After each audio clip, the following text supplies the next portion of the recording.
नमस्कार। दिन भर की बड़ी खबरों को जानने के लिए हमारे चैनल में आपका स्वागत है। मैं हूं आपके साथ कंचन मिश्रा। तो आज के इस बुलेटिन में बात करेंगे कौन सी प्रत्याशी ने खुदकुशी करने की कोशिश की और क्यों। फिर हम जानेंगे 100 स्कूलों को मिली बम की धमकी पर गृह मंत्रालय ने क्या बयान दिया। साथ ही बात करेंगे अमित शाह फेक वीडियो पर क्या बोले हेमंत बिस्वा शर्मा। बुलेटिन के आखिरी में बात करेंगे बीजेपी पर ममता बनर्जी ने क्या आरोप लगाए। लेकिन उससे पहले तमाम खबरों को जानने के लिए हमारे चैनल को लाइक और सब्सक्राइब जरूर कर लें। तो चलिए एक नजर डालते हैं सुर्खियों पर। अरविंदर सिंह लवली के बाद नीरज बसोया और नसीब सिंह ने भी कांग्रेस पार्टी से इस्तीफा दे दिया है। जेल में बंद नेताओं को चुनाव प्रचार की इजाजत पर जस्टिस मनमोहन बोले फिर तो दाऊद इब्राहिम भी पार्टी बना लेगा। सीएम योगी आदित्यनाथ की रैली से लौट रहे बीजेपी कार्यकर्ताओं पर दुर्गापुर में हमला हुआ। बीजेपी ने टीएमसी पर लगाया आरोप। जेल से रिहा हुए बाहुबली धनंजय सिंह बोले उन पर फर्जी मुकदमा हुआ था, अब पत्नी के चुनाव प्रचार में लगूंगा। बीजेपी से बगावत करके निर्दलीय से लड़ने की तैयारी में है पवन सिंह। प्रवक्ता ने भगोड़ा और काराकाट में आरजेडी का एजेंट बताया। बिहार पुलिस में मचा हड़कंप। राजभवन को बम से उड़ाने की मिली धमकी, पुलिस हुई अलर्ट। ऐप तैयार है, बस आचार संहिता हटने का इंतजार है। फिर चुनाव के बाद ट्रेनों की तरह बसों में भी होगी लोकेशन। उपेंद्र कुशवाहा ने कहा कि मैंने सत्ता और कुर्सी के लिए नहीं बल्कि इसे छोड़कर सड़क पर संघर्ष करने के लिए दल बदला। रेवंत रेड्डी ने अमित शाह के फेक वीडियो मामले पर कहा कि मैंने कोई वीडियो शेयर नहीं किया, मैं सिर्फ 2 ट्विटर अकाउंट का इस्तेमाल करता हूं। स्टार प्लस शो की अनुपमा रूपाली गांगुली भी बीजेपी में हुई शामिल। कहा कि मैं मोदी के बताए रास्ते पर चलकर देश की सेवा करना चाहती हूं। तो चलिए अब बढ़ते हैं बड़ी खबरों की ओर। मगर तमाम बड़ी खबरों को जानने से पहले हमारे चैनल को लाइक और सब्सक्राइब जरूर करें। अमेठी और रायबरेली सीट पर कांग्रेस ने अभी तक पत्ते नहीं खोले हैं। दोनों सीटों से प्रत्याशी फाइनल नहीं होने से कार्यकर्ताओं का धैर्य जवाब दे रहा है। अब अमेठी में ब्लॉक अध्यक्ष ने जान देने की कोशिश की है। अमेठी के गौरीगंज स्थित कांग्रेस भवन परिसर में मंगलवार की देर शाम ब्लॉक अध्यक्ष ने खुदकुशी की कोशिश की। उन्होंने पेड़ पर फंदा डालकर लटकने का प्रयास किया। हालांकि समय रहते कांग्रेस के कार्यकर्ताओं ने उन्हें बचा लिया। जानकारी के अनुसार ब्लॉक अध्यक्ष अवनीश मिश्रा सेनानी ने अमेठी से अब तक टिकट फाइनल नहीं होने से खफा होकर यह कदम उठाने की कोशिश की। वह कांग्रेस सांसद और पूर्व अध्यक्ष राहुल गांधी के अमेठी से चुनाव लड़ने की मांग कर रहे हैं।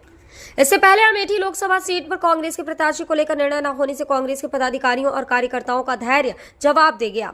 दावेदार के नाम को लेकर चल रही उलझन के बीच मंगलवार की शाम को कांग्रेस भवन में कार्यकर्ताओं ने धरना दिया।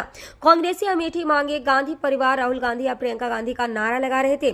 धरना दे रहे लोगों में कांग्रेस जिला अध्यक्ष प्रदीप सिंघल, प्रदेश महासचिव योगेंद्र मिश्र सहित अन्य कांग्रेसी शामिल हैं।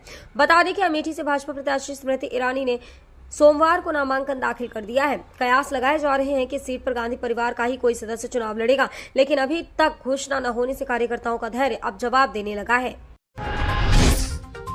डीपीएस ने परिजनों को भेजे गए एक मेल में कहा है, आपको सूचित किया जाता है कि स्कूल का एक ईमेल मिला है जिससे छात्रों की सुरक्षा को खतरा है। एहतियात के तौर पर हम छात्रों को तुरंत घर वापस भेज रहे हैं। दिल्ली और नोएडा के करीब 100 स्कूलों में बुधवार सुबह बम होने की कॉल से हड़कंप मच गया है। धमकी वाले ईमेल मिलने के बाद राजधानी के 8 स्कूलों को तुरंत खाली करवा दिया गया है। यहां तक कि परीक्षा को भी बीच में रुकवा दिया गया है। गृह मंत्रालय का कहना है कि घबराने की जरूरत नहीं है। ऐसा प्रतीत होता है कि यह फर्जी कॉल है। दिल्ली पुलिस और सुरक्षा एजेंसियों प्रोटोकॉल के मुताबिक जरूरी कदम उठा रही हैं। दिल्ली के उपराज्यपाल विनय सक्सेना ने कहा है कि पुलिस कमिश्नर से बात कर दिल्ली एनसीआर के स्कूलों में बम की धमकी पर विस्तृत रिपोर्ट मांगी है। दिल्ली पुलिस को स्कूल परिसर में गहन तलाशी लेने, दोषियों की पहचान करने और कोई चूक न हो यह सुनिश्चित करने का निर्देश दिया गया है। दिल्ली के शिक्षा मंत्री आतिशी ने कहा है कि बम से उड़ाने की धमकी के बाद स्कूलों को खाली करा लिया गया है। दिल्ली पुलिस उन सभी परिसरों की तलाशी ले रही है। अभी तक किसी भी स्कूल में कुछ नहीं मिला है। वह स्कूलों के साथ लगातार संपर्क में है। अभिभावकों और दूसरे लोग घबराए नहीं। सूत्रों के मुताबिक दिल्ली पुलिस ने कि उन सभी स्कूलों में जांच पूरी हो चुकी है जहां धमकी भरा ईमेल मिला था, लेकिन किसी भी स्कूल में कुछ नहीं मिला। इसे पूरी तरह से फर्जी मामला यानी कि हॉक्स कॉल करार दिया गया है। पुलिस अब आरोपी को पकड़ने में जुटी।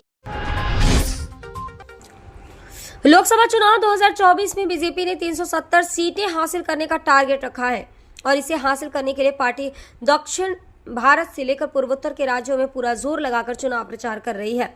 पार्टी को असम से काफी उम्मीदें हैं। इसी बीच असम के सीएम हेमंत बिस्वा शर्मा ने एनडीटीवी के साथ एक्सक्लूसिव इंटरव्यू में मोदी सरकार की उपलब्धियों को लेकर बात की। इस दौरान उन्होंने गृह मंत्री अमित शाह के डीप फेस वीडियो पर भी बात की। उन्होंने कहा डीप फेक हमारे समाज में एक बड़ा मामला है। गृह मंत्री अमित शाह ने 7 महीने पहले ही इसे लेकर चिंता जाहिर की थी। ये एक खतरनाक ट्रेंड है, लेकिन अगर डीप फेक के मामले में देश की कोई जिम्मेदार राजनीतिक पार्टी शामिल हो जाए तो ये और बड़ी चिंता की बात है। ये देश के लोकतंत्र के लिए ठीक नहीं है। अभी इस मामले को लेकर जांच शुरू हुई है, इसे हमें डीप गहराई तक ले जाना है। डीप फेक के मामलों में सख्त एक्शन की जरूरत है। हेमंत बिस्वा शर्मा ने कहा अमित शाह जी के साथ जो डीप फेक का काम हुआ है, उनके वीडियो में शब्द को बदल लिया और इस वजह से चुनाव का परिणाम किसी भी दिशा में जा सकता है। अगर इसमें कांग्रेस का कोई नेता शामिल है तो उसके ऊपर कमीशन को एक्शन लेना चाहिए। उन्होंने जोर देते हुए कहा डीप फेक के कारण ही आज नहीं तो कल पूरे चुनाव का परिणाम बदल सकता है। पश्चिम बंगाल के सीएम ममता बनर्जी ने बीजेपी पर गंभीर आरोप लगाए हैं और कहा है कि ऐसा इंतजाम किया गया है जिससे मुस्लिम वोट ना दे पाए। उन्होंने मुस्लिम मतदाताओं से अपील की है कि वो वोट डालने के बाद ही हज पर जाएं। पश्चिम बंगाल की मुख्यमंत्री ममता बनर्जी ने गंभीर आरोप लगाए हैं। मुर्शिदाबाद में चुनावी रैली को संबोधित करते हुए उन्होंने मोदी सरकार पर निशाना साधा है।